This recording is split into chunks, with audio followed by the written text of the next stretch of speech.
Pessoal, boa noite.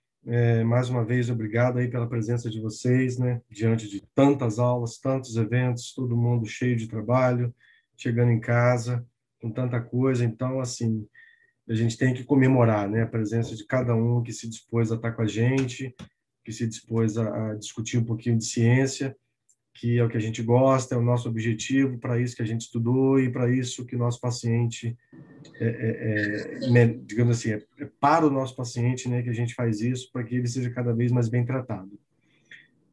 Para quem não sabe, né, a gente está comemorando essa semana agora, de 24 a 28, né, de maio, a Semana Internacional da Tireoide, onde a Sociedade Brasileira de Endocrinologia e Metabologia, né, nacional, ela vem fazendo uma campanha de divulgação, né, da glândula como um todo, né, da função, dos problemas, das doenças, como é que as coisas são, desde uma forma mais simples, mais básica, né, para a população, até mesmo com palestras, com aulas para um público mais familiarizado, né, para médicos, profissionais de saúde.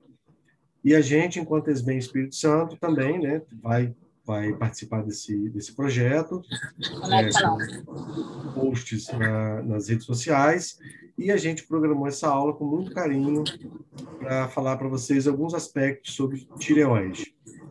Essa aula ela vai abordar tireoide coração, né?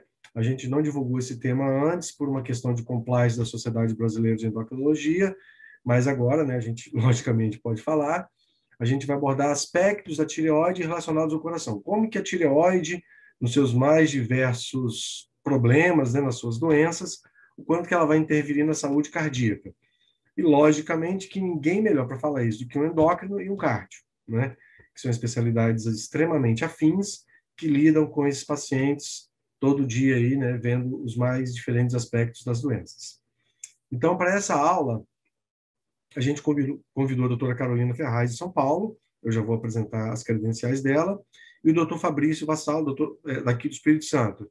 Doutora Carolina é endocrinologista e o doutor Fabrício é cardiologista. Muito obrigado pelo aceite de vocês, a gente se sente honrado, é um prazer contar com a presença de vocês aqui e certamente teremos outras oportunidades de discutir juntos, né, esses temas e muito obrigado mesmo. Antes da gente começar, eu só queria falar alguns avisos bem breves para vocês. Só recordando, né? Só recordando que a gente vai ter, digamos assim, não é bem primeiro semestre, né? Final do primeiro semestre, início do segundo semestre. Uma aula sobre hipercolesterolemia no dia 5 de agosto, com o Dr. Carlos Eduardo Barracuri, que é um colega nosso também, né, que todos já conhecem, um profissional de excelente padrão, e ele vai abordar aspectos relacionados a colesterol, né, risco cardiovascular, como que a gente avalia esse paciente. Eu acho que vai ser uma aula extremamente interessante, pegando também a onda da semana da hipercolesterolemia, que é comemorada aí nessa data, né, no início de agosto. Lembrando que a gente tem, né, a nossa anuidade vencendo agora, dia 31 de maio, né? Vocês podem baixar o boleto lá pelo próprio site da SBEM Nacional e vai ser feito pelo PayPal, não, né? É feito pelo aplicativo lá, pelo sistema que eles usam, eu esqueci o nome agora, mas o boleto é feito diretamente via SBEM Nacional e aí é só entrar no site que vocês conseguem baixar. E uma outra questão que eu queria discutir, na verdade, é basicamente para colocar para vocês que a gente está trabalhando, mas está difícil trabalhar, né? Como será o segundo semestre? Tcharam! Não sabemos. Por quê, pessoal? A gente tem uma série de programações já em mente, sabe? De mini meetings. A gente tinha um mini meeting programado para outubro, que a gente espera que consiga fazer, mas a gente ainda não sabe como programar um mês, né, de hoje até lá, com essa confusão de Covid. Então, infelizmente, a gente fica muito amarrado, mas a gente já tem um mini-meeting meio que né, desenhado, a gente tem uma programação, né, pelo menos tinha, né, ou ainda está na manga, para o Dia do Endocrinologista, que é comemorado no dia 1º de setembro, né, para fazer algum evento, ou de repente alguma campanha. Então, assim, a gente vai ter que viver, né, dia após dia, semana após semana, ver como que as coisas vão acontecer. E a gente também tinha tem um outro evento que a gente discutiu, né, e vai discutir nas próximas reuniões nossas da diretoria, sobre também aspectos das doenças tireoidianas. A gente pensou em fazer um mini meeting bem interessante, só que a gente tem que esperar, infelizmente, né? A gente não consegue contar com a indústria por enquanto, porque a indústria também está muito travada. Então, vamos ver como é que vai acontecer, né? Ao longo dos meses aí, das semanas e dos meses, né? A gente vai atualizando vocês pelas redes sociais, por e-mail, pelo Zap, assim que a gente definir qual será a nossa programação do segundo semestre. Ok? Sem mais. Sim, né, logicamente, que eu gostaria imensamente de agradecer ao apoio da Merck, né, que tem nos apoiado aí ao longo de diversos eventos, diversos anos, né, diversas diretorias, e mais uma vez está apoiando a gente nesse evento. Muito obrigado, né? Eu acho que a indústria tem um papel importante aí em apoiar a gente para a gente fazer ciência. Muito obrigado mesmo. Sem mais, eu queria passar a palavra agora para a doutora Carolina Ferraz. Carolina, muito obrigado, tá? Muito obrigado pelo aceite. É um prazer da SBEM Espírito Santo contar com você aqui com a gente. Muito obrigado mesmo. Sinta-se à vontade. Você está aqui entre amigos e certamente tem muita coisa para falar com a gente. Doutora Carolina é professora e médica assistente da disciplina de endocrinologia da Santa Casa de São Paulo, é coordenadora do Centro de Nódulos de Tireoide do Hospital Samaritano de São Paulo e diretora do Departamento de Endocrinologia Básica e membro da Comissão de Campanhas da SBEM. Carolina, o palco é seu. Muito obrigado mais uma vez. Maravilha, obrigada, Mário, pelo convite, obrigada, SBEM Espírito Santo, aí, pelo convite, a Mari, né, que minha dupla nas campanhas, desde 2009, né, Mari, que a gente está junto nas campanhas, então queria agradecer o convite de vocês. Eu nunca fui para o Espírito Santo, então eu amava essas reuniões, porque a gente ia tudo presencial, era minha justificativa para poder ir para o Espírito Santo agora, então eu vou cobrar depois, hein? E que você foi em Pedra Azul, você vai querer mudar para cá. Então, agora que eu descobri que Colatina é quente, eu odeio frio, então acho que eu Não? vou querer ir para lá. Colatina é ótimo. Bom, então vamos lá, vamos falar um pouquinho da Semana da Tireoide. O tema escolhido para a campanha desse ano é tireoide e coração. Na verdade, é o tema que era para ter sido em 2020, mas aí o Covid atropelou a gente bem nessa época, a gente teve que improvisar uma campanha de última hora, acabou sendo então tireoide e Covid, e a gente achava que tireoide e coração ia ser presencial, igual a gente sempre fez a campanha da tireoide, que a gente ia nos shoppings, enfim, tudo quanto é lugar para esclarecer e falar bastante. Isso é um tema muito rico, né? Eu acho que quando a gente fala em tireoide, a gente sempre vai pensar, sempre vai fazer esse link com o coração. Mas a gente sempre pensa em arritmia e fibrilação atrial, e existe muito mais coisa. Então, o objetivo assim dessa semana a gente até colocou uma hashtag que seria dose certa, porque a gente vê que mesmo os pacientes que estão fazendo uso de medicação, quase metade dos que estão usando hormônio tireoidiano, quase metade está fora do alvo, tanto para hipo como para hiper. Então, não é só uma doença funcional da tireoide, um hipo, um hipertireoidismo, que pode trazer consequência para o coração, mas também a dose do remédio errada pode também trazer consequência para o coração. Então, o objetivo é a gente conversar, falar um pouquinho dessas alterações, as consequências que isso pode dar, e orientar para a gente realmente deixar o paciente na nossa dose certa, Então, não vou ocupar vocês para ficar falando de fisiologia essa hora da noite, mas é só importante a gente entender um pouquinho como que age esses hormônios tiroidianos, principalmente ali no coração. Depois que o T3 e o T4 eles são produzidos na tireoide, eles vão entrar na circulação, e aí tem um receptor, né, em praticamente todas as células do nosso corpo. E aqui a gente vai focar no sistema cardiovascular. Então, não se assustem com essa imagem. Eu adoro molecular, eu sou lá do departamento de básica, então eu gosto mesmo disso, mas eu sei que todo mundo, quando vê essas figurinhas, fica desesperado. Mas aqui, na verdade, é só para a gente mostrar E é um ponto muito importante, né, que com a produção do T4, o T4 vai entrar na célula aqui no cardiomiócito e ele vai ter a conversão em T3 aqui no citoplasma. O T3, que é o nosso hormônio ativo, tanto produzido direto pela tireoide, ele já entra direto na tireoide e vai ter a sua ação genômica e a ação não genômica. Então, é importante a gente ver aqui que o T3, ele entra direto no núcleo da célula, então aqui não vai ter mais barreira para ele. Então, é por isso que existe uma tensão muito especial em relação ao T3, porque o T4 ele ainda tem o processo de conversão, ele pode ser inativado. Agora, o T3 aqui ele já vai agir direto no DNA e aí vai causar as ações genômicas do T3, que seria, então, uma diminuição de fibrose, um aumento da circulação de cálcio aqui na parte cardíaca, aumentando contratilidade e também a parte de biogênese mitocondrial.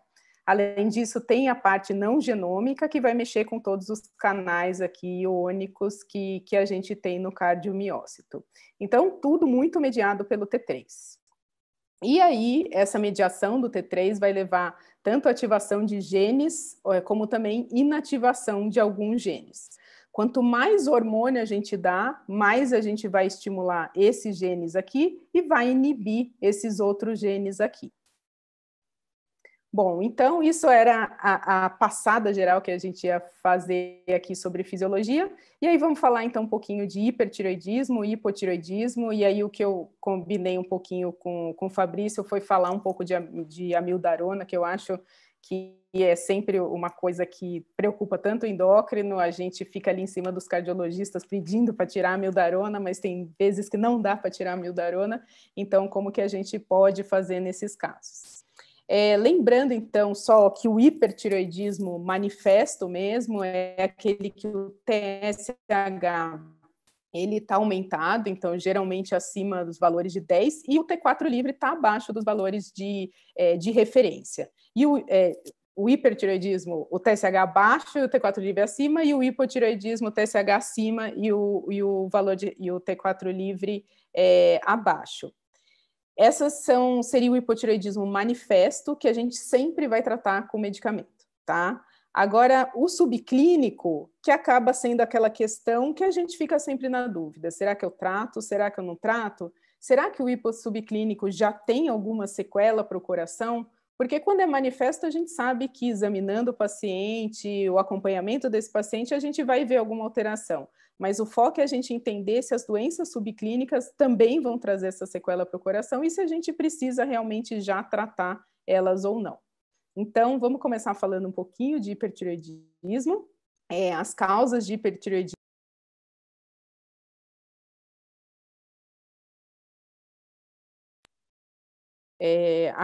As causas de hipertireoidismo são várias. Tem desde a doença de Graves, é a principal causa de hipertireoidismo. No idoso, a gente tem que pensar também no bócio multinodular ou uninodular tóxico. Essa é principalmente uma causa de hipossubclínico e que o que eu tenho visto assim na prática é que muita gente às vezes não percebe, sabe que tem um nódulo, e se esse TSH não saiu ali do valor de referência para baixar, às vezes o paciente acaba ficando até sem diagnóstico. A gente tem que perceber que muito pela idade do paciente, então, por exemplo, aquele paciente idoso, ele era para ter um TSH mais alto, mas se esse TSH está ali no limite inferior, a gente já tem que começar a pensar que pode ser um nódulo tóxico desse paciente. Tireoidite subaguda, que agora também, nessa fase que a gente vai entrar de inverno, a gente vê muitos casos de tireoidite subaguda, e pós-Covid a gente está vendo alguns casos também de tireoidite subaguda. Então, essas são uma das principais causas de hipertireoidismo. Além disso, a gente tem todas as outras tireoidites e as causas mais raras, como TSHO, estruma ovária e resistência hipofisária ao hormônio tireoidiano. Bom, e no coração, o que vai acontecer com esse aumento de T3, esse aumento de T4 que acontece no hipertireoidismo? Então, a gente vai ter um aumento da frequência cardíaca, a gente vai ter um aumento da contratilidade do miocárdio, vai ter um aumento do débito cardíaco, pressão de pulso mais ampla, vasodilatação, aumento de volume sanguíneo, diminuição da pressão arterial média, palpitação, hipertensão sistólica e refluxo atrioventricular. Então, essas são as principais alterações que o T3 e o T4 dá, e a consequência disso tudo seria, então, uma fibrilação atrial, uma hipertensão pulmonar e insuficiência cardíaca. Então, vamos falar agora as principais consequências que o hipertireoidismo pode trazer, então, para o paciente. Então, a fibrilação atrial, eu acho que é aquela que é a mais conhecida, é aquela que a gente mais vê na prática clínica, principalmente em paciente idoso, e existem várias causas que podem levar a essa fibrilação atrial. Uma delas é o aumento do tônus simpático, e aí, com isso, você tem uma maior sensibilidade aos receptores adrenérgicos e uma menor sensibilidade aos muscarínicos. A gente tem uma diminuição de variabilidade da frequência cardíaca, e isso principalmente pelos efeitos vagolíticos que o T3 faz. A gente tem uma diminuição do potencial de ação, e isso principalmente sobre o efeito que o T3 tem ali nos canais iônicos. E também a gente tem um aumento da atividade espontânea nos cardiomiócitos das veias pulmonares e os aumentos das despolarizações supraventriculares. Então, todo esse conjunto de alteração que o T3 pode fazer vai acabar levando à fibrilação atrial, que é super comum. E a gente já vê a fibrilação atrial em qualquer nível de TSH baixo. Então, tanto naqueles pacientes que já têm esse hipertireoidismo, principalmente manifesto, e também naqueles pacientes que têm o TSH suprimido também, tá? Então, esse é um estudo clássico, né, de Framingham, que avaliou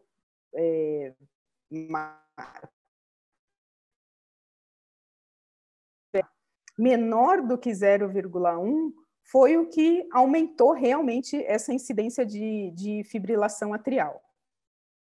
Aquele paciente que tinha o TSH no nível normal, o risco de fibrilação atrial era bem menor, e mesmo aqueles pacientes que, apesar do TSH estar mais baixo, não estava suprimido, existia um risco, mas não chegava a ser exatamente o risco tão alto igual um TSH suprimido.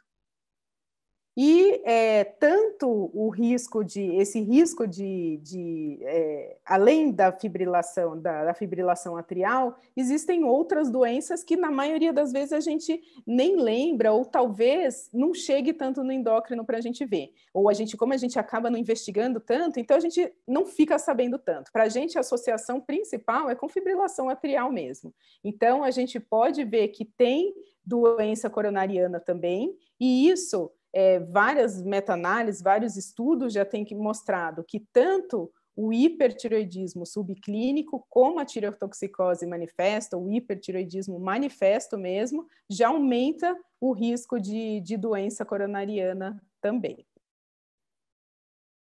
E aqui também um trabalho mostrando uma meta-análise de 16 estudos mostrando que, e aqui é só de hipertireoidismo subclínico, mostrando que os pacientes em hipersubclínico, principalmente com aquele TSH menor do que 0,1, mais com T4 livre ainda dentro da normalidade, esses pacientes já têm um risco maior de doença coronariana.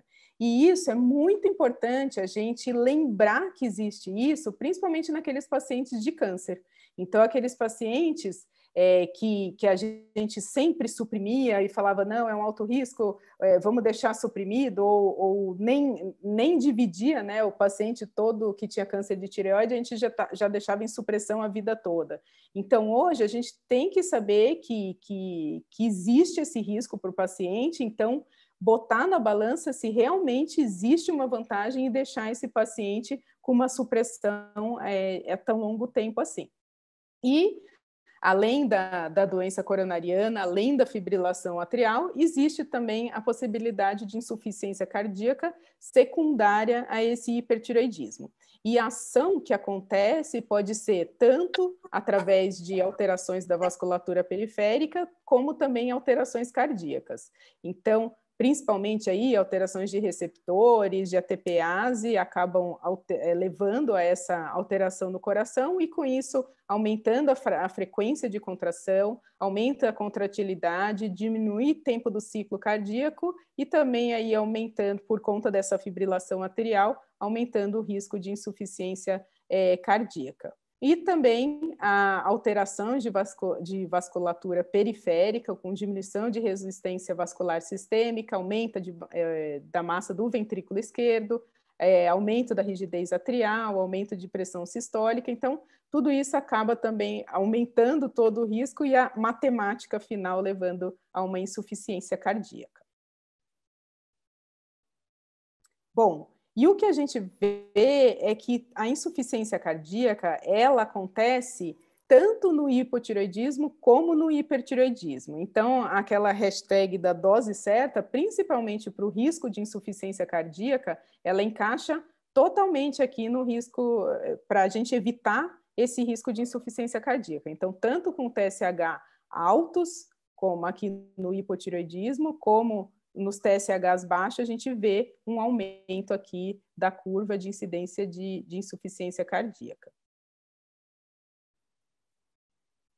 Bom, e além dos efeitos cardíacos geral, a gente pode ter consequências como o AVC, que são os eventos cardiovasculares que podem acontecer. Então, na tireotoxicose manifesta, a gente pode ter esse aumento do risco de AVC dos pacientes e, por fim, também aumento de mortalidade por conta desse hipertireoidismo. Isso a gente acaba vendo principalmente nos casos de tireotoxicose e do hipertireoidismo manifesto, tanto os eventos cardiovasculares, como AVC, como aumento de mortalidade, principalmente nesses casos de hipertireoidismo mesmo. O hipotireoidismo subclínico, mais insuficiência cardíaca, doença coronariana, então a gente vê nos dois. Bom, e aí como que a gente vai tratar então o paciente? Como que a gente vai individualizar o tratamento desse paciente? Primeiro que a gente tem que focar muito na idade desse paciente e o objetivo do nosso tratamento, tá? Então, se esse paciente, ele tem uma idade...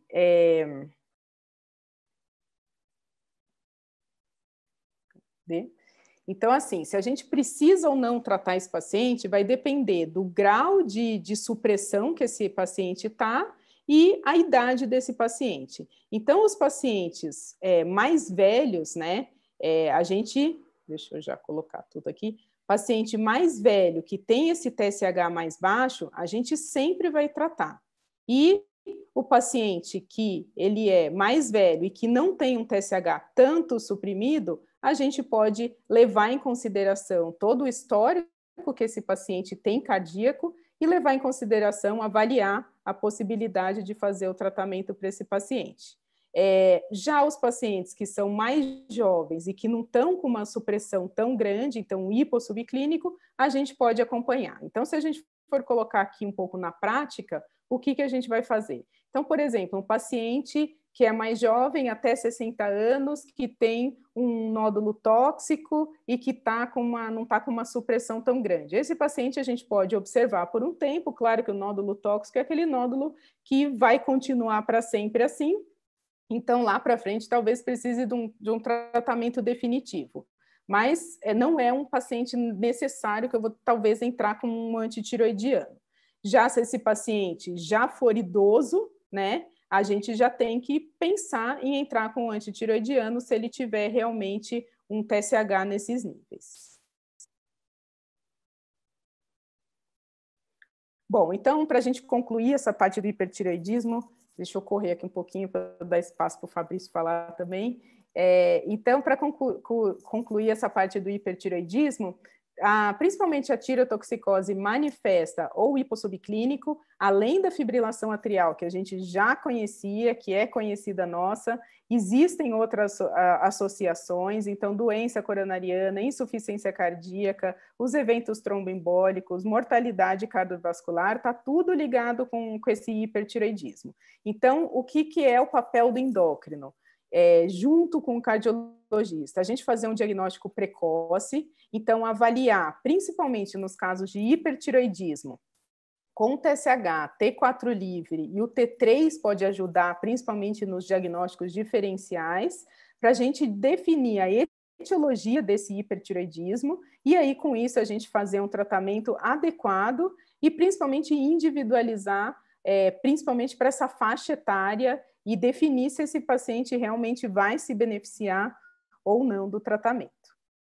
Bom, pulando então para o hipotireoidismo, as causas de hipotireoidismo também existem bastantes causas, a mais comum é a tireoidite de Hashimoto, a gente tem visto cada vez mais uso de iodo, excesso de iodo, então acaba que esses pacientes também podem levar a ter um hipotireoidismo, as tireoidites também numa segunda fase, e outras, tireoidite pós-parto, enfim, e as causas de hipotireoidismo central. Bom, os efeitos cardiovasculares do hipotireoidismo franco, eles não são... eu acho que no hipertireoidismo a gente consegue ver essas alterações mais gritantes, no hipotireoidismo demora um pouco essas alterações a aparecerem, mas principalmente do ponto de vista cardíaco, o que a gente vai ver é bradicardia, a bradicardia, então uma redução da potência cardíaca, uma redução de tolerância ao exercício, redução de contratilidade do miocárdio, um aumento da resistência vascular periférica, uma diminuição de débito cardíaco, aqui um bloqueio AV, pericardite, tamponamento pericárdico. Claro que todas essas alterações a gente acaba vendo mais num estado de um hipotireoidismo franco, como, por exemplo, essa paciente aqui no estado de mixedema, mas a bradicardia, umas alterações mais sutis, a gente já consegue acompanhar na prática clínica também. Bom, hipertensão, dislipidemia, doença arterial coronariana, insuficiência cardíaca, essas são os principais alterações cardíacas ligadas com o hipossubclínico. O hipoclínico, né, a definição às vezes fica até difícil quando esse TSH está acima de 10, então a maioria das pessoas já consideram o hipotireoidismo clínico quando esse TSH já está acima de 10, mesmo quando o T4 livre ainda está normal. Então, na maioria desses casos, a gente já acaba tratando os pacientes, mas é justamente esse hipossubclínico que é aquela dúvida se vale a pena a gente tratar ou não, principalmente em relação a essas consequências. Então, eu acho que o que é mais discutido é em relação à alteração de colesterol. Então, o hipotireoidismo, ele aumenta tanto colesterol total, LDL, e é extremamente contraditório isso, se vale a pena a gente tratar esse paciente que tem hipossubclínico com o hormônio tireoidiano para ver se tem uma vantagem na diminuição, principalmente de LDL. E o que alguns trabalhos têm mostrado é que sim, que quando a gente trata o paciente com o hormônio tireoidiano, a gente vê uma melhora desse perfil de colesterol. Mas isso é extremamente contraditório ainda na literatura, os guidelines não são todos que recomendam, então o daqui da Sociedade Latino-Americana, eles falam que a gente não deve iniciar o tratamento do hipossubclínico para o paciente que tem alteração de colesterol só por causa disso, né? E já a Sociedade Europeia, eles já são a favor da gente tratar o paciente com levotiroxina para tentar melhorar esses perfis de colesterol. O que a gente tem que levar em consideração é a idade, então a gente sabe que a mortalidade, principalmente cardiovascular, nesses pacientes é mais alto quanto mais velho for o paciente, né? Então, existe um risco. Então, assim, o que a gente vai fazer? A gente vai agrupar e vai definir o tratamento desse paciente de acordo com a idade dele. Então, se esse paciente tem menos de 70 anos e ele tem um TSH maior do que 10, a gente já vai começar o tratamento com a levotiroxina. Já se esse paciente tiver mais do que 70 anos, um TSH maior do que 10, a gente pode considerar pensar em usar a levotiroxina. Teve um trabalho, eu acabei não colocando aqui na aula, que eles levavam em consideração um TSH até 20. Então, que a gente poderia esperar para começar a tratar esses pacientes com TSH até 20. Mas daí entram outras ações, né, da falta do hormônio, como cognitivo, que daí também pode acabar atrapalhando esse paciente também, tá? Opa, aqui. Bom, já o que a gente vai fazer com aqueles pacientes que têm mais do que 70 anos, mas que têm um TSH ainda menor do que 10? Esses pacientes, a sugestão é que a gente ainda não trate e que a gente acompanhe ainda esses pacientes para ver se esse TSH realmente vai aumentar ou não. E aquele paciente que é menor do que 70 anos, ou seja, um paciente mais jovem, que tem aquele TSH que fica entre 4,5 e 10. O que a gente vai fazer? Aí a gente vai ter que avaliar os sintomas desse paciente, então não existe um consenso claro, principalmente em relação a colesterol. Tem uns que falam que vale a pena tratar ou não, mas o que a gente pode fazer é, se esse paciente é assintomático, a gente acompanhar esse paciente, não tratar, ou o que a gente pode fazer é fazer o teste terapêutico. Então, a gente entra com uma dose de hipotireoidismo subclínico, que varia em média de 1,2 microgramas por quilo, e aí a gente vai vendo a resposta desse paciente, se tem alguma melhora de sintoma ou não, e perfil de colesterol, enfim, essas outras alterações.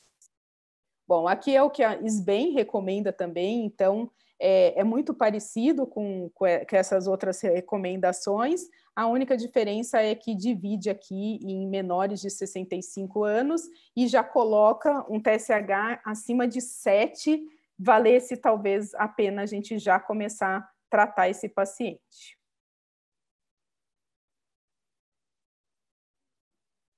Bom, então, só para a gente fechar aqui, para eu não passar muito do tempo, vamos falar um pouquinho de medicamento, da amiodarona.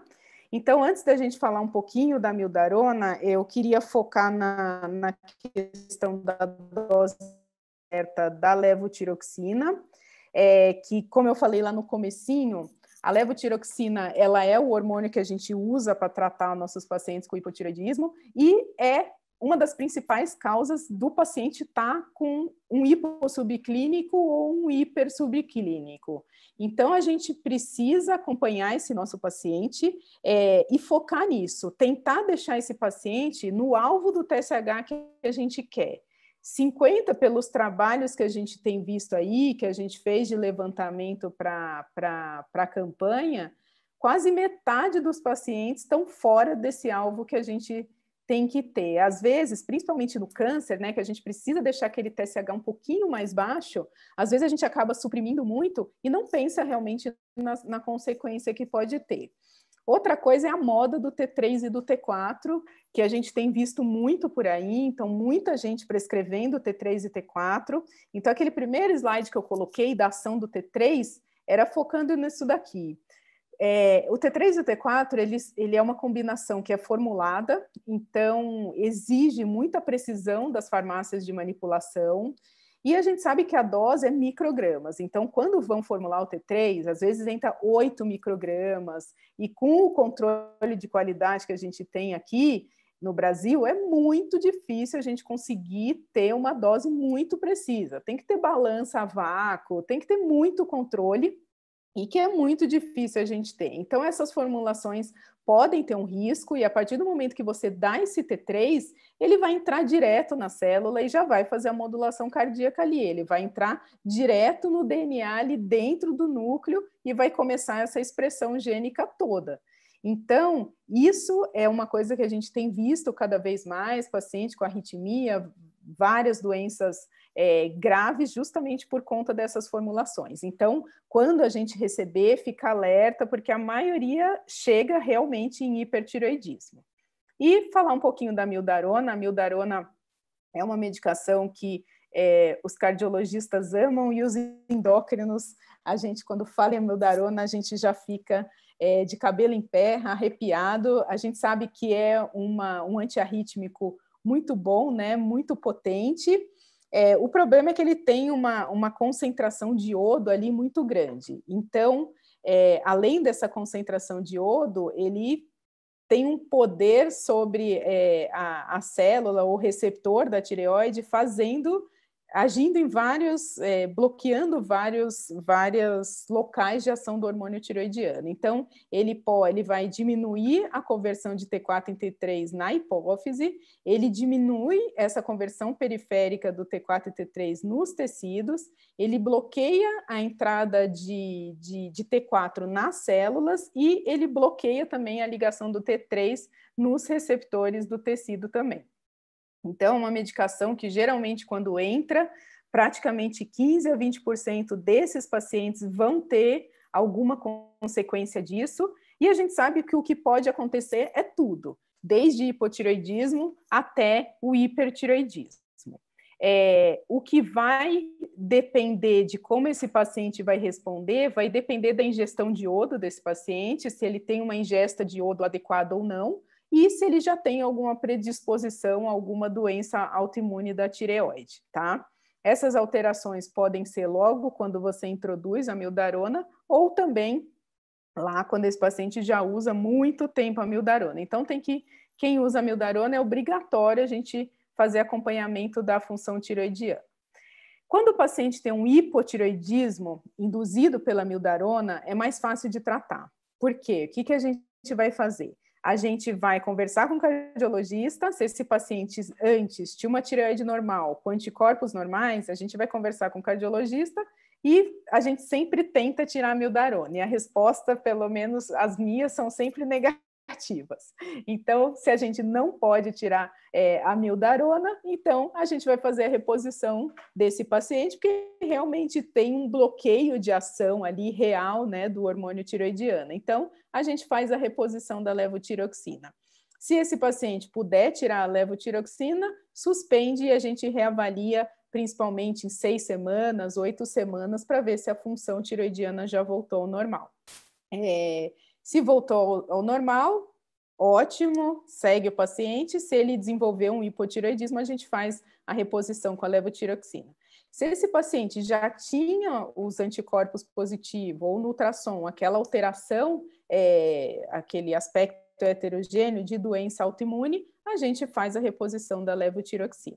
O problema é quando esse paciente tem um hipertireoidismo. Por quê? Porque existem duas alterações, duas alterações autoimunes ali que podem acontecer, duas alterações que podem acontecer na tireoide, levando ao hipertireoidismo. Uma que já geralmente acontece quando o paciente já tem uma alteração cardíaca, então ela geralmente acontece no comecinho que você já entra com a amiodarona, é como se o paciente ele tem um tratamento, ele tem os antitireoidianos e ele acaba desenvolvendo esse hipertireoidismo como se fosse uma doença de Graves. E o outro hipertireoidismo é mais por uma tireoidite ali local, uma ação local que esse iodo ou amiodarona vai fazer. Mas isso na prática é muito difícil a gente diferenciar. A gente não consegue diferenciar muito na prática. Então, os guidelines eles sugerem um tratamento para a gente fazer com esses pacientes com hipertireoidismo, só que para isso a gente tem que tentar diferenciar muito bem o tipo 1 da tipo 2.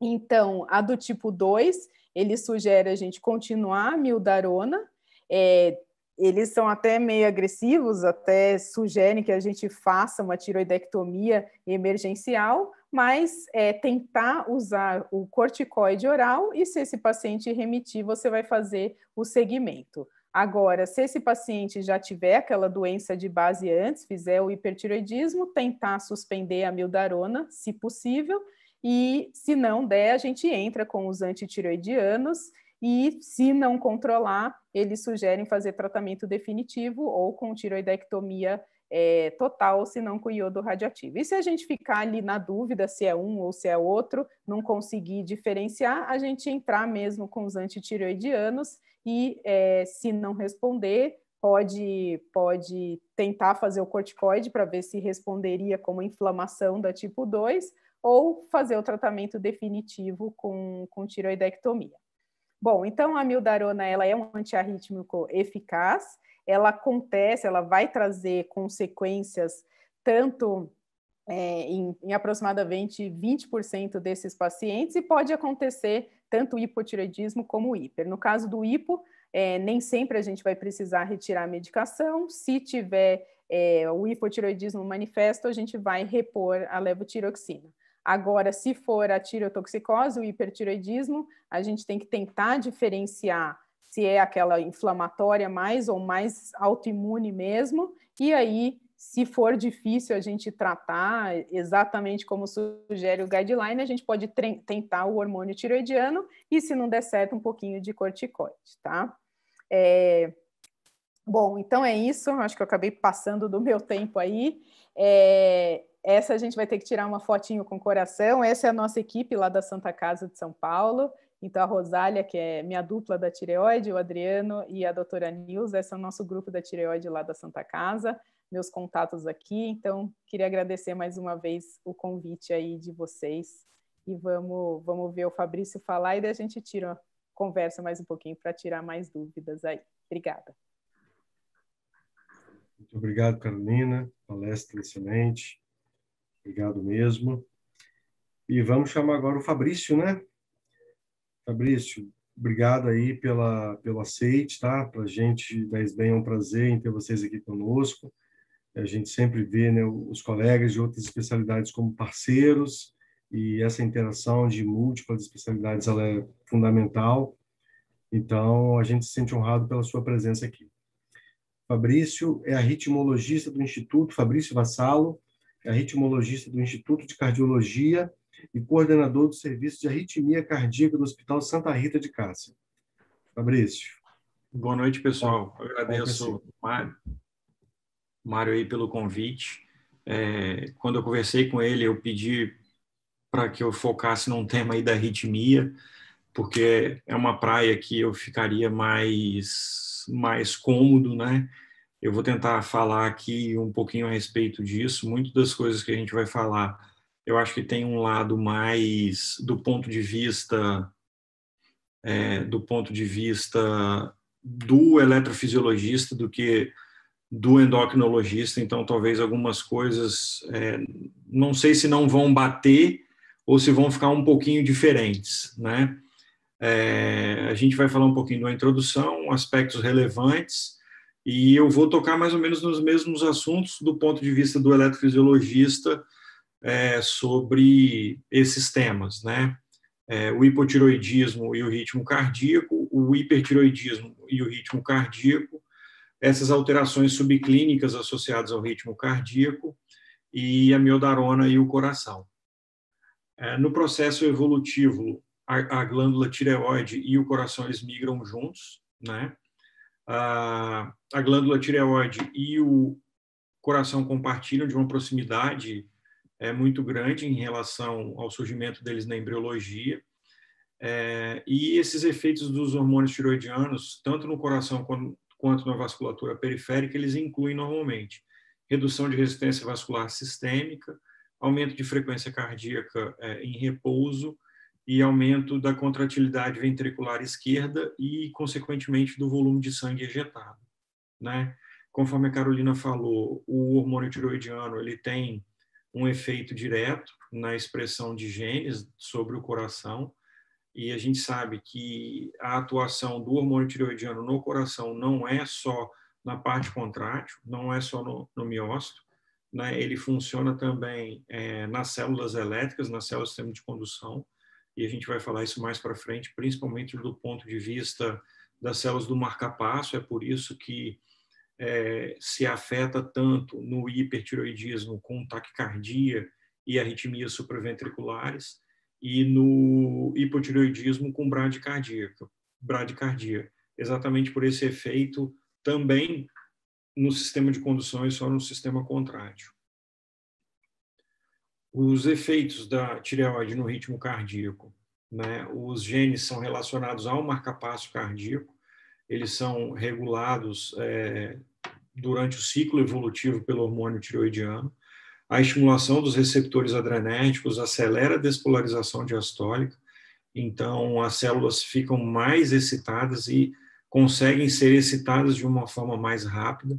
Então, se você tiver uma extrasístole, você acaba levando ao desenvolvimento de taquicardias e fibrilação atrial, é exatamente por esse motivo, né?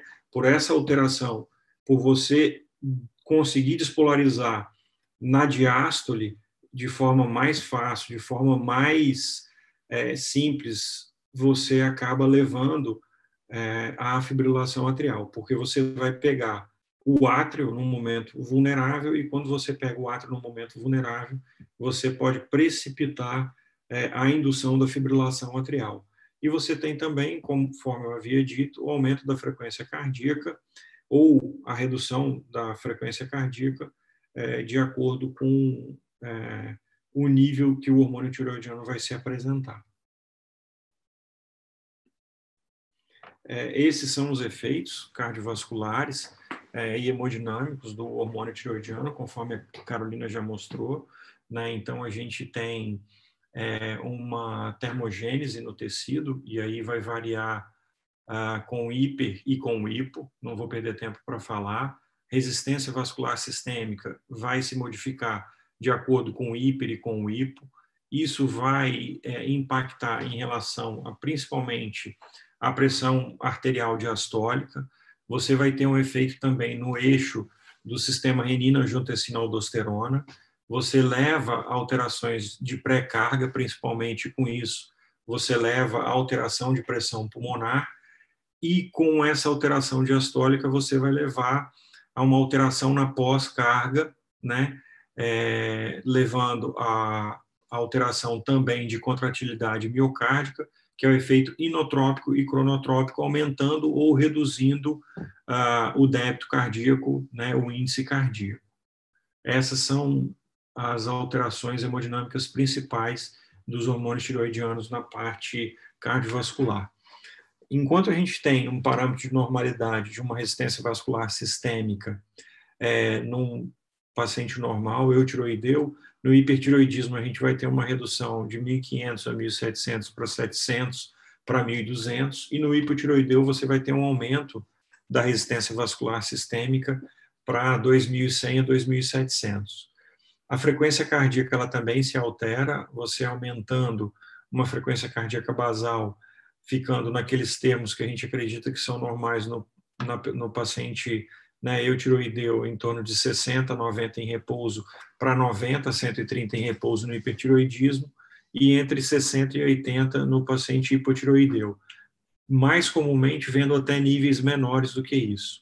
Né, o débito cardíaco, medido em litros por minuto, a gente vê que vai ficar acima de 7 no paciente hipertireoideu e abaixo de 4,5 no paciente hipotireoideu. Né? E o volume de sangue ejetado ele vai estar pouco aumentado no paciente hipertireoideu e vai estar reduzido no paciente hipotireoideu. No hipotireoidismo, quais são as manifestações de ritmo que são mais comuns? E aí eu vou focar realmente na parte que é o meu dia a dia, que é a parte da eletrofisiologia, que é a parte da ritmologia, do ponto de vista dos efeitos de alteração de tireoide no sistema cardiovascular. A gente vê esses pacientes com bradicardia, a gente vê esses pacientes com QRS com baixa voltagem, né, tanto por, vamos dizer, um edema dos miócitos, quanto do ponto de vista da possibilidade de você ter derrames pericárdicos, e são derrames que normalmente não cursam com tamponamento, porque são derrames que são feitos de uma forma prolongada, né, levam tempo para ser formados, e com isso você não vê sinais de tamponamento cardíaco. A gente vê uma inversão difusa da onda T. Habitualmente você não tem alteração de segmento ST, você realmente só tem essa alteração de onda T que a gente observa de uma forma comum em pacientes que, por exemplo, têm realce, né? Quando a gente faz uma ressonância, o que é o realce? É uma área de fibrose, é uma área de tecido não viável, então isso pode acontecer. Isso acontece muito pelo edema dos miócitos, então você acaba tendo essa alteração e inversão de onda T. Você vê um intervalo QT prolongado, porque você altera, né, conforme eu disse, o hormônio tiroidiano ele facilita a despolarização durante diástole. Então, quando você tem uma redução desse hormônio, você vai prolongar a diástole do paciente e, com isso, você vai aumentar o intervalo QT. A gente vê alguns casos de arritmias ventriculares, mas raramente a gente vê taquicardias ventriculares, torsades de Pointes, né, com flutter ou fibrilação ventricular. Isso é uma coisa muito rara. A gente vê normalmente bloqueios atrioventriculares de primeiro grau, né, exatamente por conta desse edema que você tem, e aí você tem um atraso na condução do impulso elétrico, e com isso também você vê distúrbios de condução intraventriculares, principalmente os bloqueios de ramo, e aí não tem um bloqueio de ramo mais comum, né, nem um bloqueio de ramo direito, nem um bloqueio de ramo esquerdo. E isso são coisas que são achados inespecíficos do ponto de vista do diagnóstico, ou de você pensar no hipotiroidismo, né? O mecanismo dessa alteração cardíaca no hipotiroidismo é exatamente por depósitos mixedematosos em miocárdio, né? Você tem também uma redução da atividade simpática no sistema nervoso autônomo. Então, se você tem essa redução no simpático, você vai levar o paciente a ficar bradicárdico, e com isso você também deixa o parasimpático ficar mais atuando, levando o paciente a ficar mais bradicárdico e levando também a desenvolvimento de bloqueios atrioventriculares.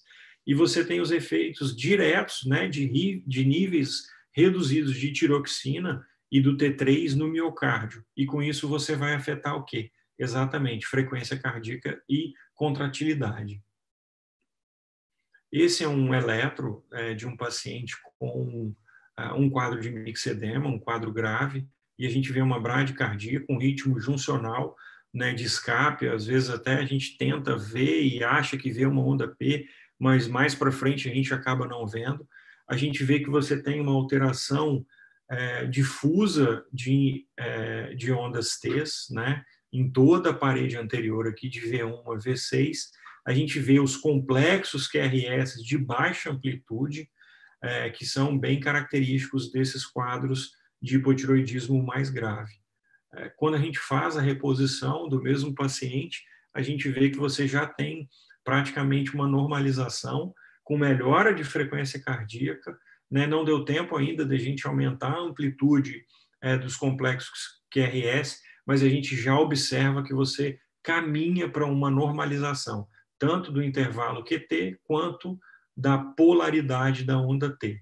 Então, esses efeitos deletérios da baixa hormonal, eles são desfeitos à medida que a gente vai fazendo esse tratamento, essa reposição. O hipertireoidismo, do ponto de vista de manifestações do ritmo, né, do ritmo, conforme a Carolina falou, o tecido atrial ele é extremamente sensível ao hormônio tireoidiano, tanto ao T4 e principalmente ao T3.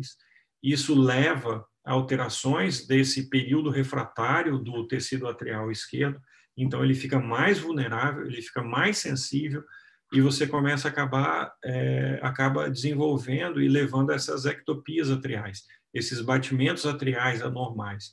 E com isso você mais comumente desenvolve arritmias supraventriculares, que começam com taquicardias atriais não sustentadas, depois evoluindo para taquicardias atriais sustentadas, e a gente acaba chegando ao ponto da fibrilação atrial, que normalmente cursa com elevada frequência ventricular e que não comumente, e principalmente em pacientes com mais de 60 anos de idade, acabam evoluindo com um quadro de uma taquicardiomiopatia, né?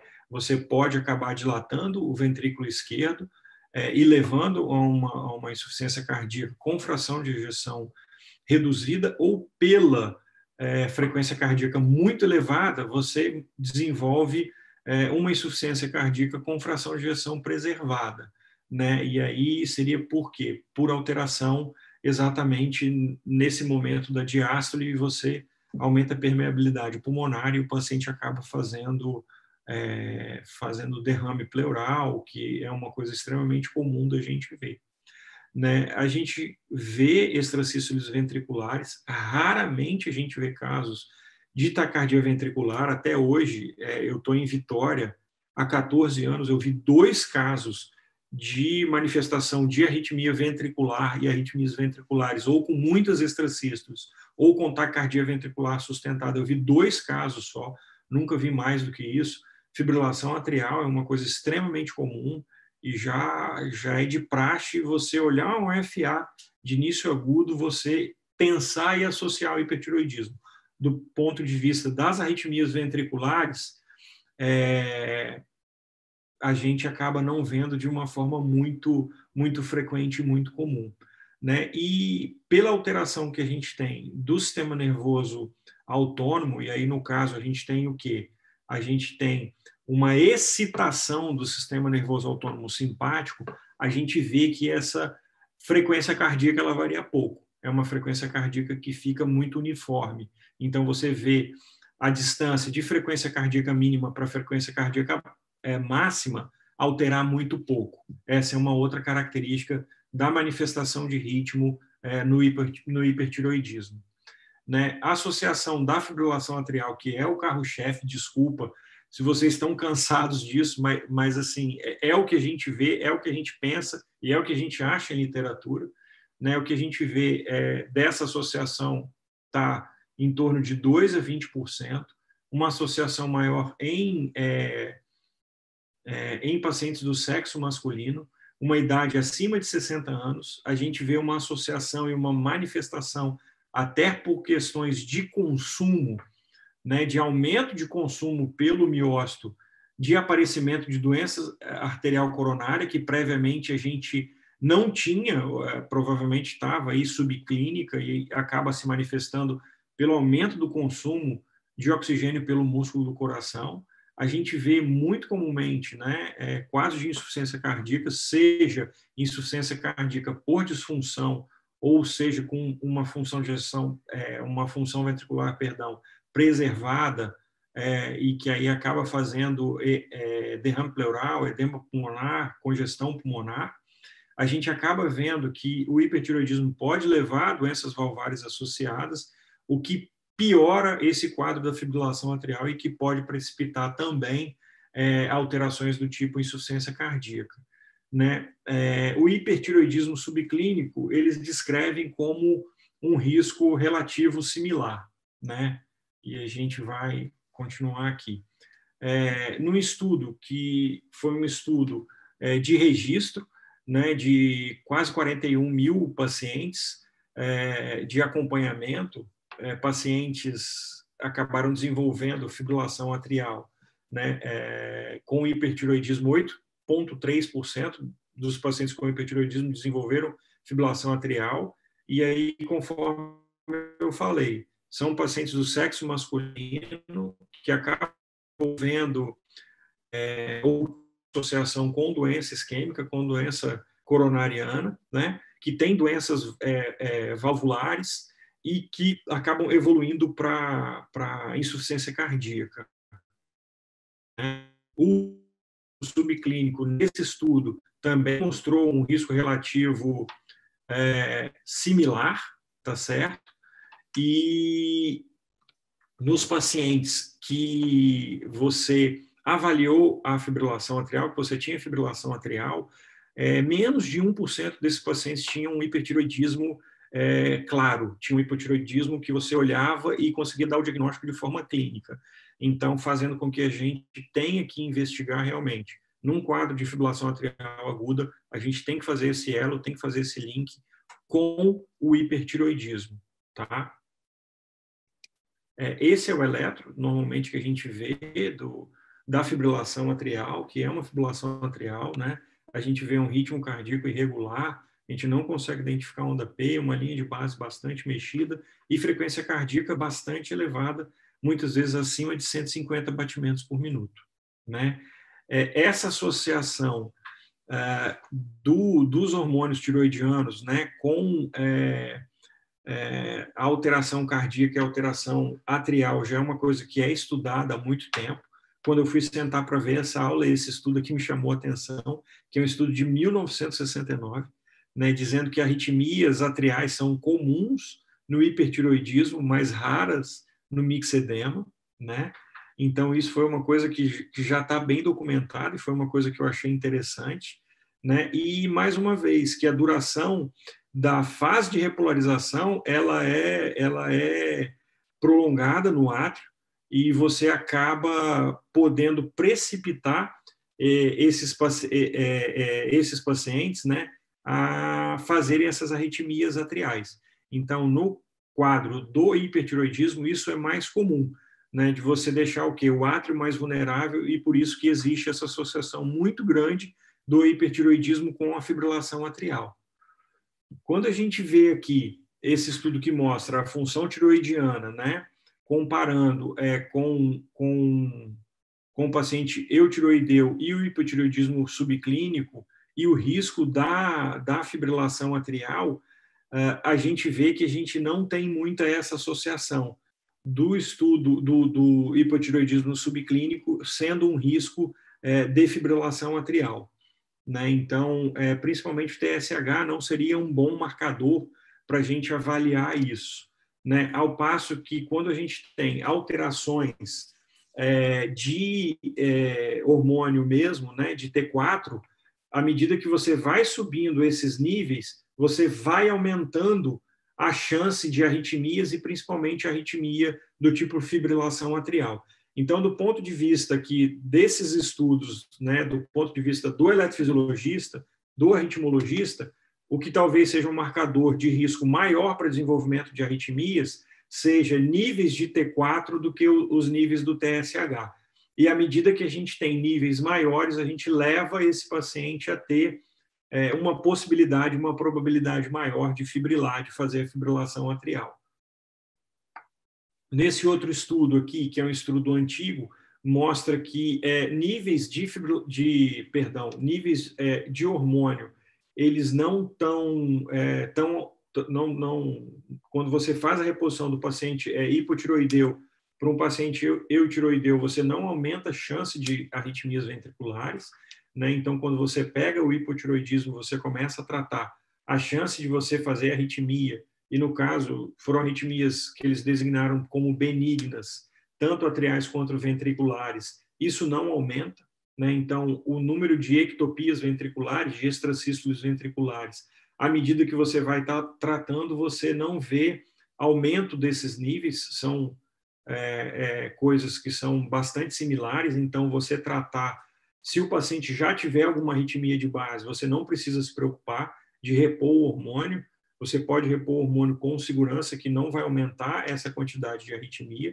Isso foi algo que me chamou a atenção e é uma coisa que a gente normalmente vê no dia a dia do consultório, às vezes colegas encaminhando com preocupação para saber se podem tratar, se tem que associar algum medicamento antiarrítmico para poder fazer a reposição do hormônio, né? E esse estudo, que foi um estudo que saiu na nossa revista, mas é um estudo que fala das disfunções tireoidianas subclínicas que não estariam mais associadas a arritmias cardíacas nessa análise do estudo ELSA Brasil, né? Então, a conclusão deles foi que num estudo grande, multicêntrico, que essas doenças subclínicas tireoidianas não estariam associadas a um aumento de arritmia cardíaca, mas eles acham que uma observação maior deveria ser feita. E aí o que a gente vê? Eles foram pegando um número grande de pacientes e foram excluindo esses pacientes à medida que o tempo passou e ficaram com 13 mil pacientes, né? 700 pacientes quase com hipotireoidismo subclínico, 12.500 pacientes com eutiroidismo e quase 200 pacientes com hipertiroidismo, tá? Esses foram as associações. E tanto o hipotireoidismo subclínico quanto o hipertireoidismo subclínico, você vê que você não tinha alterações do ponto de vista de frequência cardíaca aumentada, acima de 100, acima de 110, e também não tinha diferença no hipotireoidismo e no hipertireoidismo subclínico comparado com o paciente hipotireoideu do ponto de vista de bradicardia.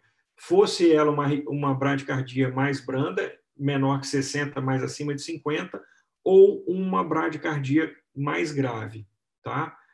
Aqui, os níveis de TSH e T4, né, foram avaliados, e talvez, conforme a gente falou, né, do ponto de vista de você avaliar e sentir se você teria uma probabilidade maior de arritmia, eles demonstram os dois, tanto o TSH quanto o T4, né, para taquicardia, mas para frequência cardíaca normal e bradicardia você não tem essa correlação de níveis baixos de TSH e T4 livre não levariam a uma possibilidade maior de bradicardia, ao passo que níveis baixos de TSH e níveis mais elevados de T4 livre teriam uma possibilidade maior do paciente fazer taquicardia.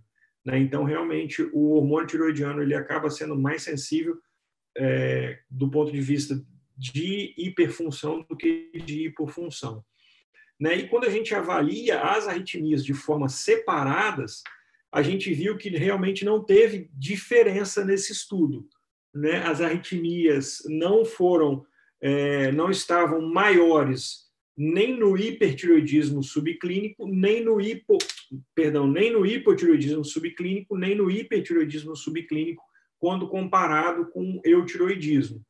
Tanto a fibrilação atrial quanto o flutter, quanto as arritmias supraventriculares persistentes ou sustentadas, quanto das extrasístoles, fossem atriais ou ventriculares, também não havia uma alteração de intervalo QT, né, que fosse significativa, não tinha alteração na duração do complexo QRS, nem para mais nem para menos, né, e os distúrbios de condução, fossem atrioventriculares ou intraventriculares, também não foram significativos. Então, para a gente, nesses muitos tipos de arritmia, o hipotireoidismo subclínico e o hipertireoidismo subclínico não foram marcadores para você aumentar essas arritmias cardíacas. Né? Falar aqui rapidinho, a Carol já falou bem aí da amiodarona versus doença tiroidiana. A gente não ama a amiodarona, pelo contrário, hoje em dia a gente tem usado cada vez menos, né, da parte da eletrofisiologia. Hoje a gente tem optado para tratar principalmente a fibrilação atrial de uma forma mais invasiva, porque existem inúmeros estudos que mostram que a ablação por catéter ela traz inúmeros benefícios frente ao tratamento medicamentoso. Né? A gente também não morre de amores pela amiodarona, não são vocês que não gostam dela ou que não, né, não é que não gostem, mas que sabem que elas têm efeitos colaterais. O oftalmo também detesta, porque a impregnação de córnea é uma coisa importante. Há uns 6, 7 anos atrás, apareceu uma droga que seria uma prima da amiodarona, que era a dronaderona, o Multac, mas que foi praticamente jogado fora porque aumentou mortalidade em pacientes que tinham fração de ejeção menor do que 40%, e você tinha uma recorrência da fibrilação atrial muito mais precoce do que comparado com outras drogas. Essa droga foi abandonada. Hoje a gente acaba usando a amiodarona muito mais para arritmias ventriculares graves do que para arritmias supraventriculares. Então, quando você tiver um paciente que está usando a amiodarona, está acompanhando com cardio clínico, e você avalia a possibilidade de você tirar, né, se for um paciente rígido, se for um paciente que tenha condição, se for um paciente que tenha fibrilação atrial, assim, não querendo ser antiético, mas encaminha para o eletrofisiologista, porque ele vai olhar com outros olhos e talvez solucione em 2 pacientes do paciente. Né, a solução de deixar ele sem amiodarona e manter ele no ritmo sinusal. né? E aqui, não vou perder muito tempo, a Carolina falou muito bem disso aqui, a mildarona ela é rica em iodo, né? E aí é uma coisa que vai acabar impactando no ponto de vista da disfunção tiroidiana, né? E pode cursar tanto com hipo quanto com hiper.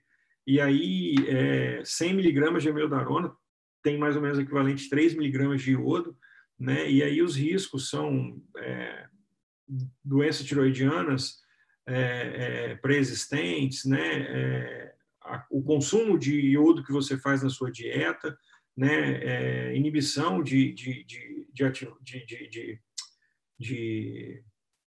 na atividade da 5-deiodinase, inibindo T3 e T4, e você podendo levar a hipo e hipertiroidismo é uma coisa que é complicada e vocês dominam muito melhor que a gente. Né? Isso aqui foi uma coisa que eu vi, e aí a Carolina acabou que no fim da aula dela já falou muito bem isso, e abordou o tratamento também, então vou passar direto. E aqui é uma coisa que fica, e a gente faz bastante, e aí seria até uma coisa interessante de vocês discutirem e ensinarem para o eletrofisiologista como é que a gente faz esse segmento, como é que a gente faz essa avaliação.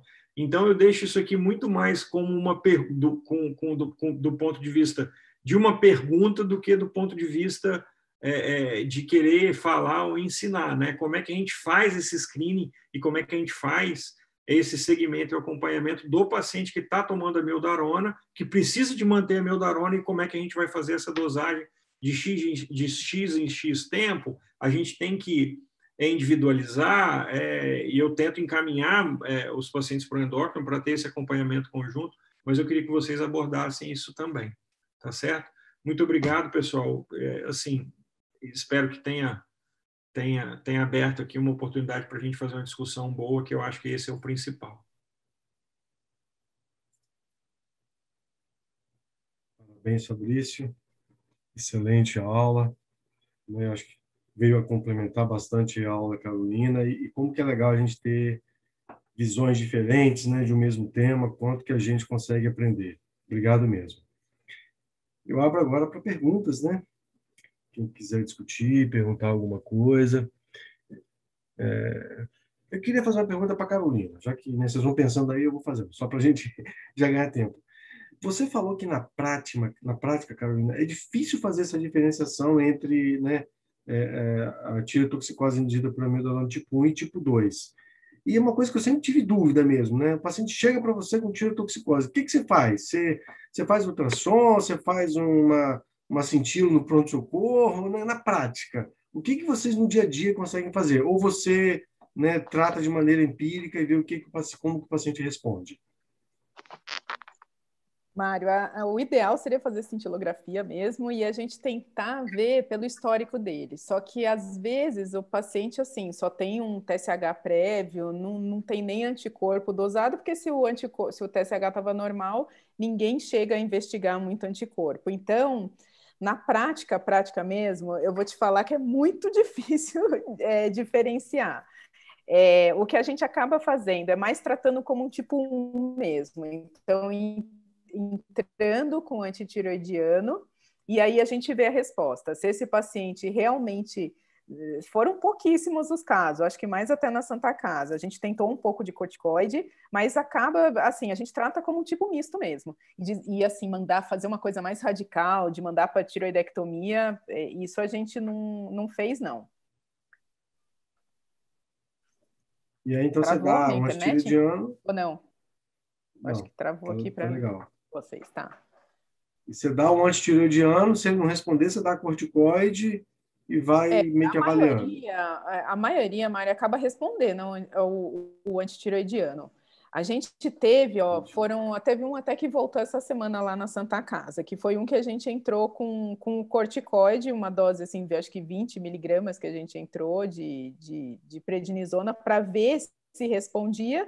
Ele controlou, mas assim, logo depois a gente conseguiu que ele tirasse a mildarona e foi uma coisa mais transitória mesmo. Mas na prática é muito difícil de diferenciar. Eu acho que é uma coisa muito teórica mesmo, essa questão da mildarona, muito teórica mesmo. Beleza. Posso fazer uma pergunta para o Fabrício? Deve.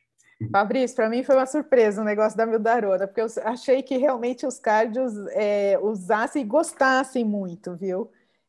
Eu ainda tenho visto bastante uso de amiodarona, mas para mim foi muito bom saber e assim direcionar realmente acho que para o eletrofisiologista é uma coisa que realmente vou começar a colocar nas minhas condutas agora. Deixa eu te perguntar, esses casos de fibrilação ventricular que você viu, tinha associação com o uso de T3 direto ou não? Ou era hipertireoidismo endógeno mesmo do paciente? Porque a gente teve um caso aqui o ano passado, ele era médico e usando fórmula para emagrecer com altas doses de T3, a gente até acha que foi formulado errado, e esse paciente teve uma fibrilação ventricular. Então, como você falou, é super raro, a gente não vê mesmo. E aí eu não sei se você notou se tinha alguma associação com o uso de T3 mesmo. Não, foram 2 casos que foram especificamente de hipertiroidismo puro, né? Assim, não sei se existe isso, mas foram pacientes que tinham hipertiroidismo, né? E aí teve um paciente que foi interessante, que assim, esse paciente ele já estava assim e a gente estava tratando meio que com intratabilidade clínica, programando uma ablação para depois ir para um implante de um desfibrilador, né? E aí, sabe aquela coisa assim, não, vamos ver, vamos investigar, vamos pedir para alguém ver. Tá muito estranho, um paciente que nunca teve nada a vida inteira, de uma hora para outra abre uma tempestade elétrica, entendeu? E aí a gente documentou um hipertiroidismo, né? E acabou que tratou, ele ficou super bem e ficou sem nada. Nunca mais teve arritmia nenhuma, entendeu? Mas os 2 casos que eu vi aqui em Vitória foram casos assim de hipertiroidismo mesmo, entendeu? Tá. E assim, a gente não gosta de amiodarona, né? A gente usa quando precisa. É uma droga que a gente acaba usando realmente para esses pacientes que têm desfibrilador, que têm arritmia ventricular, para evitar a terapia. E isso também, quando acaba falhando a ablação, porque hoje a ablação ela tem caráter, do ponto de vista curativo, a depender da função ventricular do paciente. Em paciente isquêmico, funciona super bem a ablação, assim como a ablação para fibrilação atrial.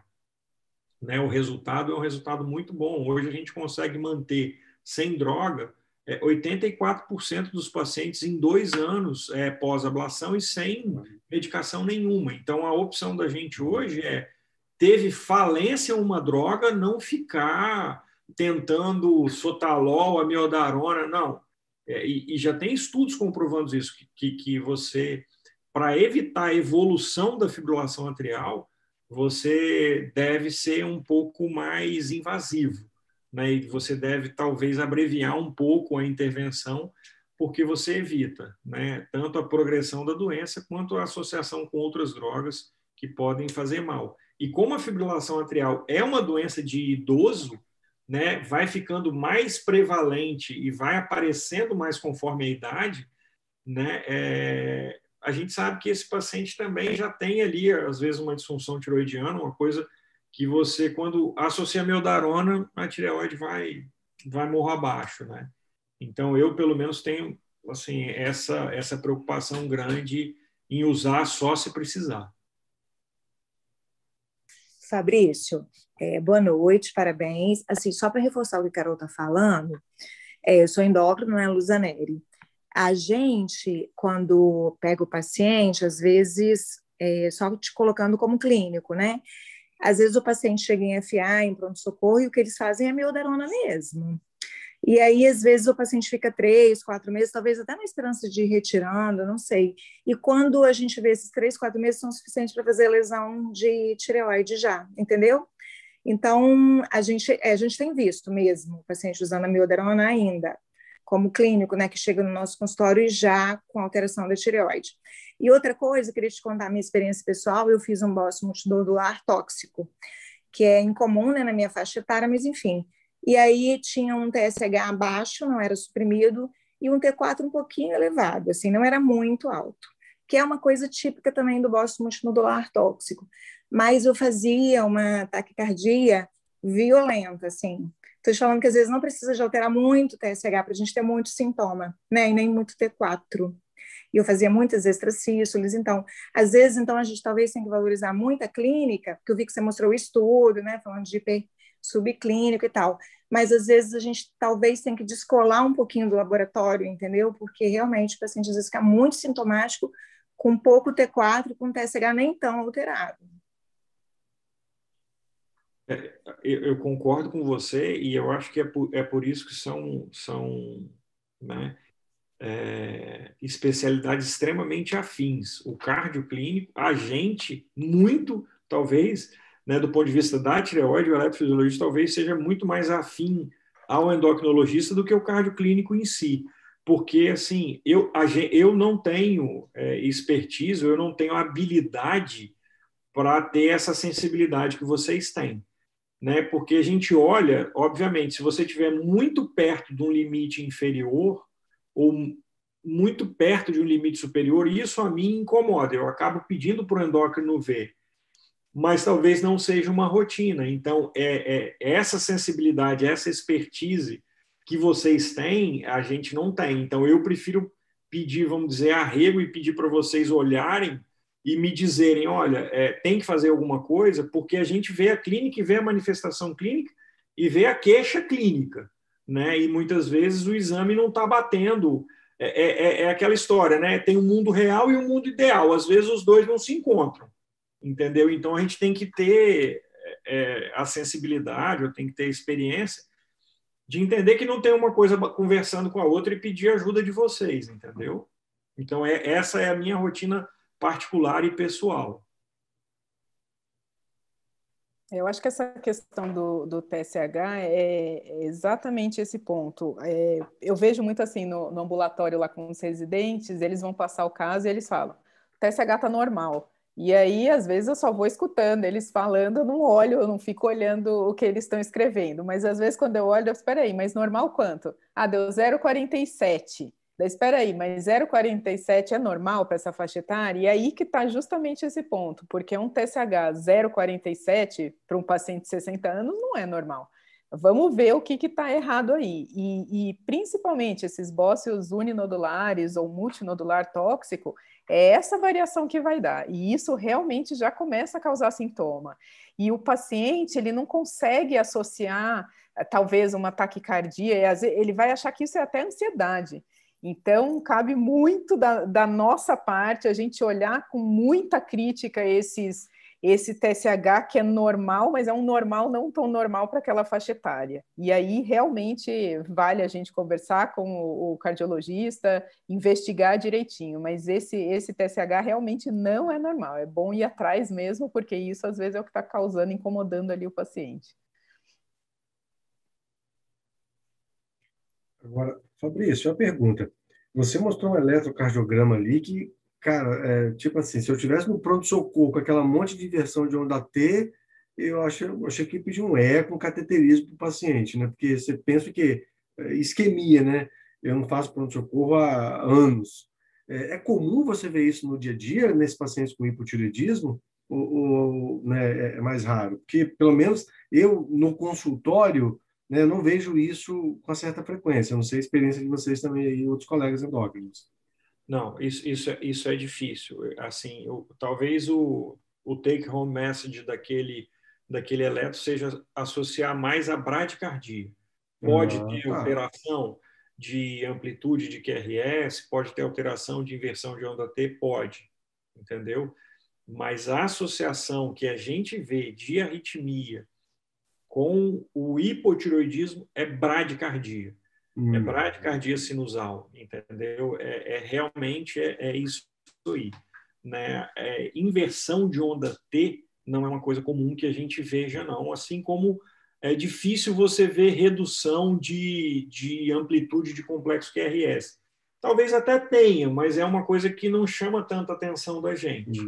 Né? Então, eu acho assim, é mais fácil da gente lembrar do hipertiroidismo olhando um eletro, porque normalmente é um paciente que, se tiver uma fibrilação atrial de alta resposta, então é batata. Não, vamos pesquisar a tireoide. Do que a gente pegar uma bradicardia sinusal e você pegar e falar assim, será que tem hipotireoidismo? A gente até pensa porque a gente está treinado a pensar nisso, Sim. né? Mas não é o dia a dia, não é a coisa que seja mais comum do mundo. O eletro Entendi. do hipotireoidismo para o eletrofisiologista é a bradicardia sinusal. Perfeito. Eu queria fazer uma pergunta para vocês, assim, para a gente que está acompanhando, que está seguindo, de quanto em quanto tempo um paciente com amiodarona a gente tem que, se eventualmente, né, por exemplo, o ambulatório da Santa Casa, nem sempre eu consigo encaminhar para o endócrino. De quanto em quanto tempo o meu paciente com amiodarona eu devo fazer esse screening hormonal? É só TSH? É só TSH T4 livre? Tem que pedir T3? Falar um pouquinho disso para mim, entendeu? Para o meu aprendizado. Bom, Fabrício, o T3, ele é um hormônio assim, de diagnóstico que a gente acaba usando mais no hipertireoidismo mesmo, mais para a gente tentar diferenciar a etiologia, se ele é Graves, se ele é por uma tireoidite. Então, a função do T3 é mais diagnóstica, de acompanhamento ele não vai ajudar tanto. A gente pode ter aqueles quadros iniciais de T3 toxicose, então teve um hipertireoidismo, pediu o TSH, está suprimido, pede o T3 junto, que ele vai te ajudar a diferenciar, a ver a etiologia desse hipertireoidismo. Acompanhamento é basicamente T4 livre e o TSH mesmo. Uma coisa é a realidade SUS, que a gente tem na Santa Casa, que o paciente passa com a gente a cada 6 meses mesmo, e infelizmente é o que a gente tem. No consultório particular, até eu acertar esse paciente, até a gente conseguir entender, eu vejo muito mais hipotireoidismo por amiodarona do que hipertireoidismo. O hipotireoidismo, na hora que eu consigo compensar, e geralmente é dose baixa, não necessariamente eu preciso dar uma dose alta para esse paciente, é uma dose baixa, 50, 75 no máximo, assim que geralmente vai. 2 meses depois, geralmente a cada 2 meses a gente acaba fazendo esses exames, na hora que estabilizou, eu vou acompanhando. Aí eu vejo se o paciente conseguiu tirar a amiodarona ou não, eu peço para ele sentindo também esse acompanhamento, mas no consultório a cada 4 meses, 5 meses, depende do tempo do uso da amiodarona, e depois que atingiu a estabilidade. O hipertireoidismo já é mais complexo. Esse caso, como a gente sabe que o hipertireoidismo acaba levando a piora da arritmia, então eu vejo ele mais perto, eu acabo vendo de 2 em 2 no consultório. Não sei se é a experiência de vocês também, se vocês, que você acha, Mário?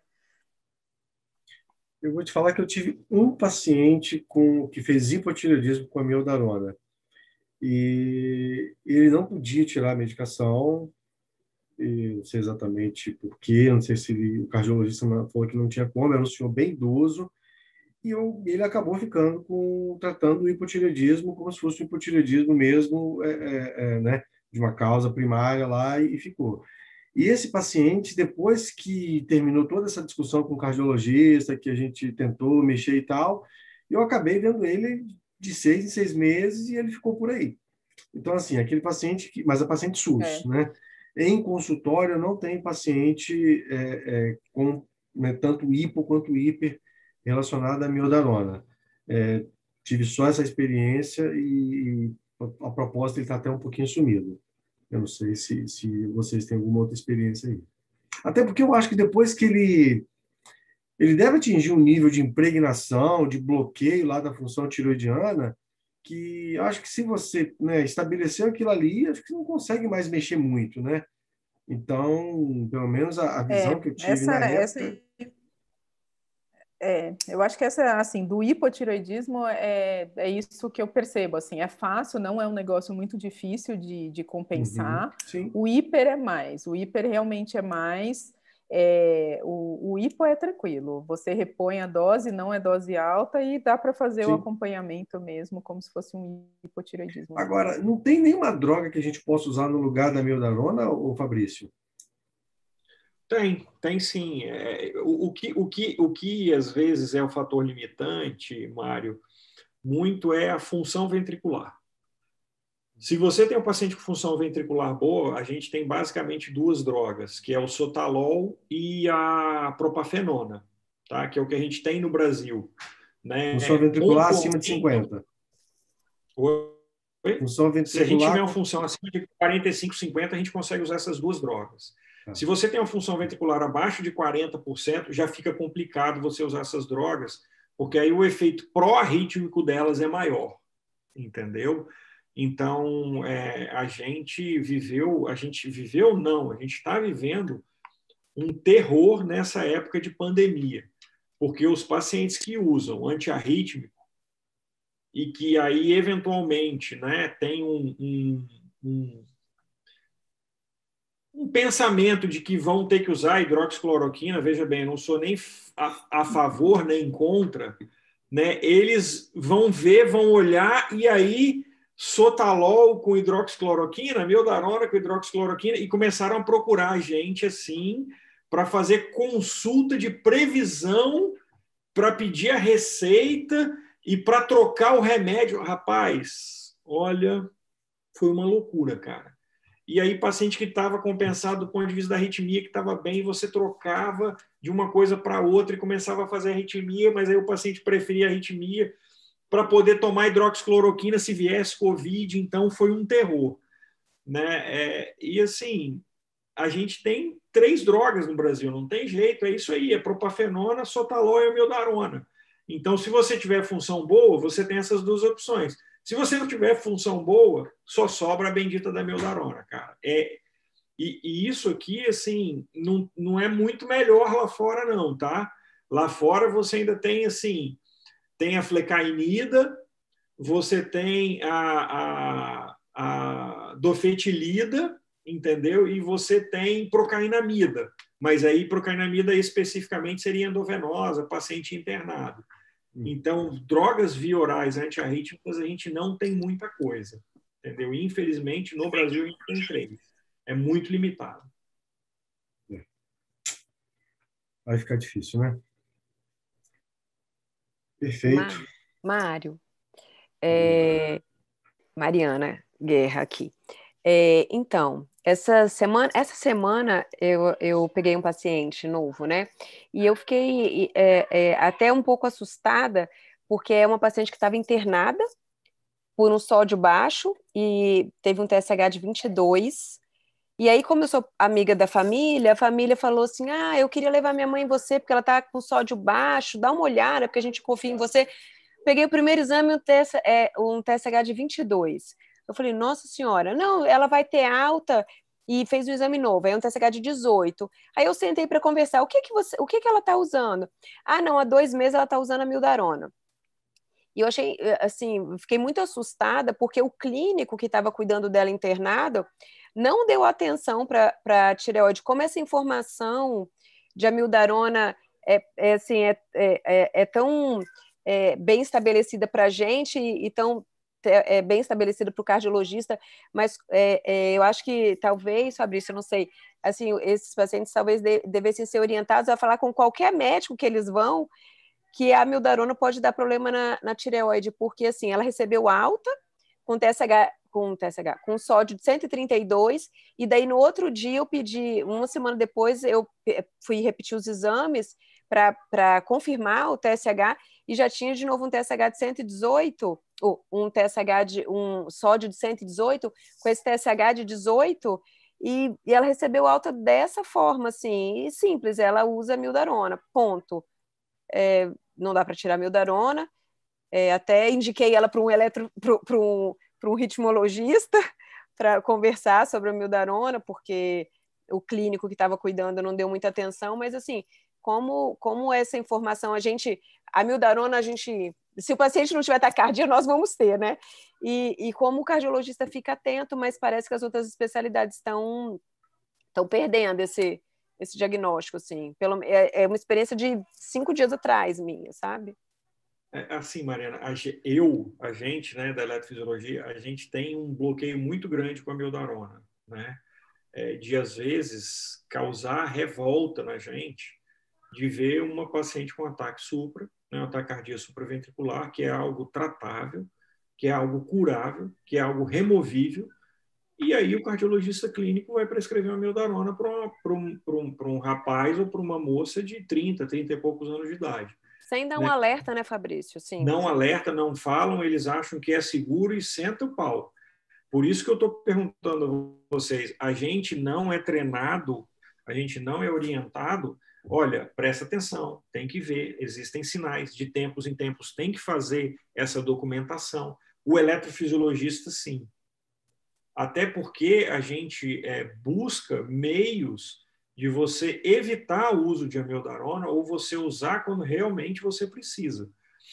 Mariana, eu falo com o paciente quando assim, a gente coloca ou chega num ponto de você poder optar pelo caminho paliativo, que é medicação, ou do caminho curativo, que é uma intervenção, principalmente na fibrilação atrial hoje, entendeu? Eu falo, olha, vamos usar amiodarona? Ok, a opção é chance alta de fazer hipotiroidismo, muito alta de fazer hipotiroidismo, e aí eu falo, isso é individual, né? Isso pode acontecer até 5, 8, 10% ao ano, e aí vai depender, e a gente só vai saber daqui a pouco, fazendo um exame para a gente saber qual foi a evolução em si, e daqui a 6 meses a gente vai colher TSH, T4 livre, e você vai passar no oftalmo para ver se não está tendo impregnação. O cardiologista clínico ele não faz isso.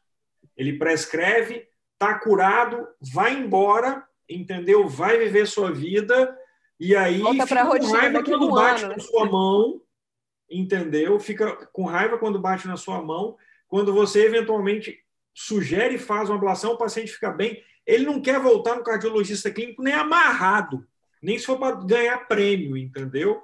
Ele não quer, mas é por isso, eu acho que isso é falta de zelo, entendeu? É falta de zelo de saber que é uma droga que é boa, mas que tem um índice de efeitos colaterais mais alto.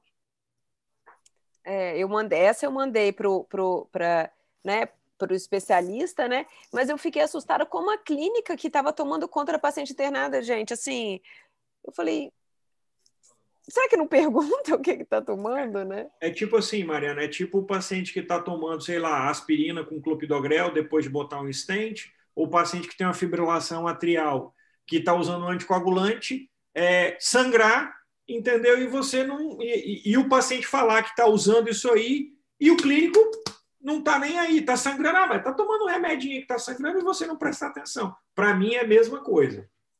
É a mesma associação que eu faço.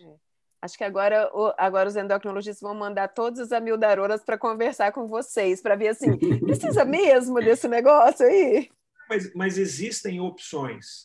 Né? O problema é o seguinte, às vezes o clínico ele não aceita que uma intervenção, apesar de invasiva, talvez seja menos problemática do que o comprimidinho de todo dia, entendeu? Obrigada, gente. Obrigada mais uma vez pelo convite. Aprendi muito. Obrigada, viu, Fabrício? Para mim foi uma aula mesmo. Obrigado saber que realmente a amiodarona não é queridinha dos cardiologistas, e agora eu vou procurar um eletrofisiologista Procura um eletricista. Exatamente. Vou procurar para me auxiliar aqui nesses casos. Obrigada mesmo. Foi muito, muito bom. Aprendi bastante. Obrigado a vocês, pessoal. Gente, então, obrigado, Carolina, obrigado pelo aceite mais uma vez, foi excelente. Fabrício, show de bola, tá muito bom. Obrigado mais uma vez a Merck pelo apoio que deu para a gente para a realização desse evento e a todos vocês aí que ficaram com a gente até quase 10 horas, né, discutindo ciência.